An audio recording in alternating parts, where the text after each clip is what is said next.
Hello everyone, and welcome to In Case You Missed It for the 5th of June, 2022. If I sound really bad, it's because my throat is really sore. I lost my voice yesterday. I'm feeling pretty sick, but I took some medicine, so hopefully we'll be better soon. Since June is Pride Month, we're going to start with lefties finally figuring out that corporate sponsors are only saying what they need to do to make money. Surprise, surprise, people that work at big corporations actually only want to make their bottom line better. No one could have predicted this.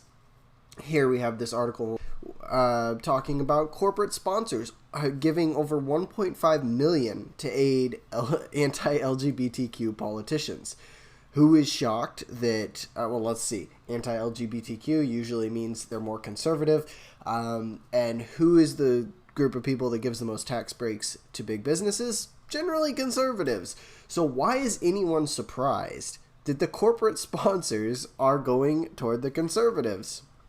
Or Republicans, maybe not conservatives. But either way, who is shocked? Well, apparently the LGBTQ community. They're very upset about this. As you can see in the photo on this article, the Queer Liberation March decided not to take on corporate sponsors. So good for them, I suppose. Maybe finally waking up.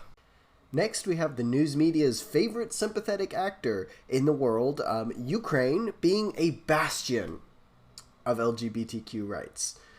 This article tells us that LGBTQ life apparently is thriving in Ukraine, giving us yet one more reason to support their struggle against the obviously LGBTQ-hating fascist dictator in Russia.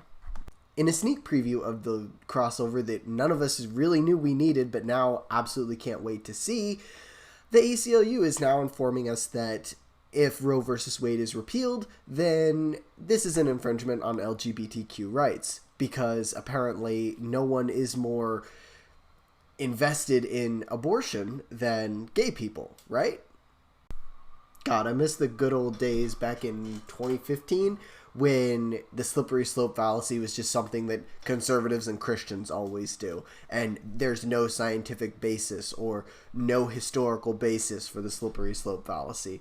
And here we go, just saying if Roe versus Wade is overturned, then the right to gay marriage might be overturned. It's not like these are totally separate issues, but I digress. Representative Marjorie Taylor Greene pissed off a whole lot of people this month when she echoed the sentiments of many conservative and middle-of-the-road Americans calling for an end to Pride Month, saying that it's a shame that there's an entire month observed for Pride while only one day observed for fallen veterans. Of course, the media couldn't let this stand, and they slammed her. Here's an article by Forbes where they accuse her of anti-LGBTQ rhetoric when she pointed out that the Uvalde gunman was, in her words, a cross-dressing loner. I'm not going to get any more into that because YouTube does not like that topic, but you can go search for it and figure it out for yourself. This article also slammed Greene for pushing legislation last year that would eliminate the flying of pride flags over U.S. embassies, another sentiment that is shared widely among Americans from every demographic. A lot of people, myself included, believe that the government should not really be meddling in a lot of this stuff. This is political propaganda, and the government has no business taking sides in it.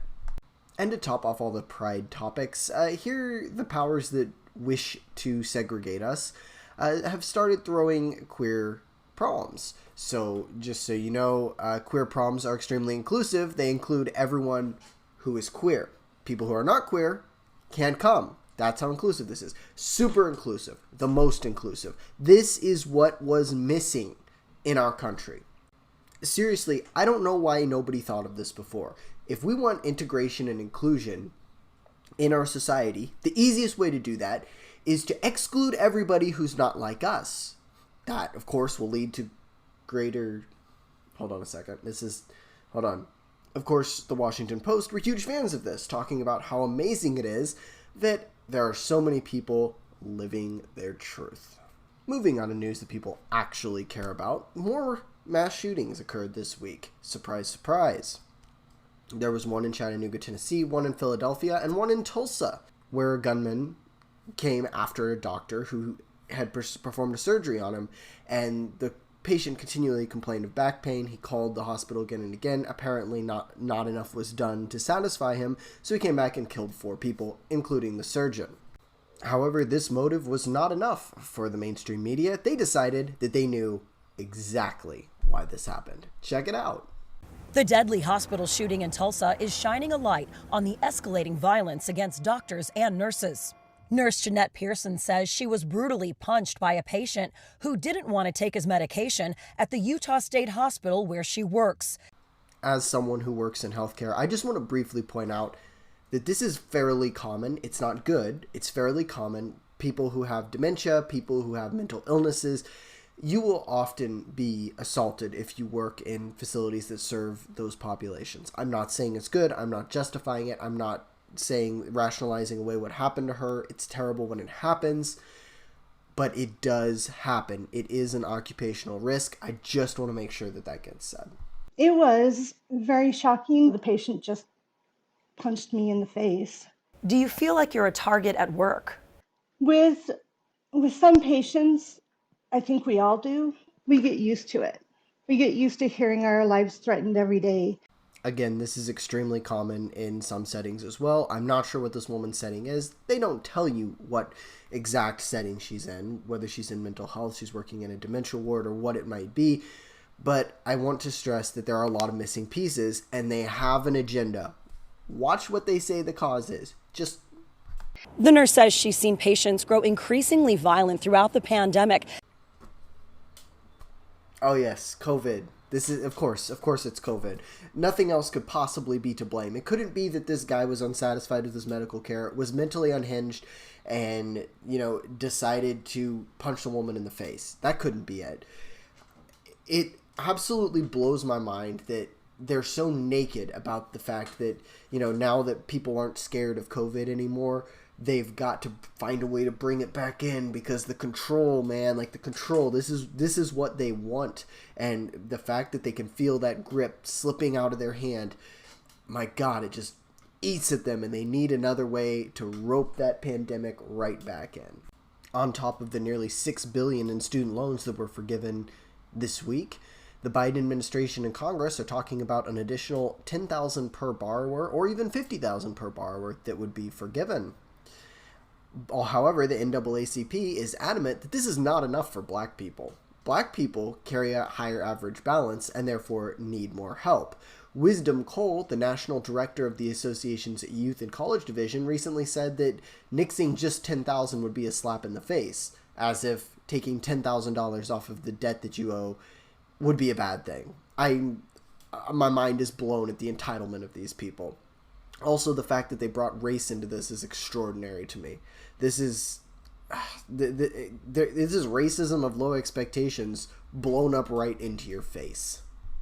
And we end on the happy note of Joe Biden calling for sweeping gun control measures, including full bans on assault weapons, bans on what they're calling high-capacity magazines, and more red flag laws, because everybody knows that the solution to every problem, give the government more power. That's it. That's what you got to do. After Columbine, after Sandy Hook, after Charleston, after Orlando, after Las Vegas, after Parkland, nothing has been done.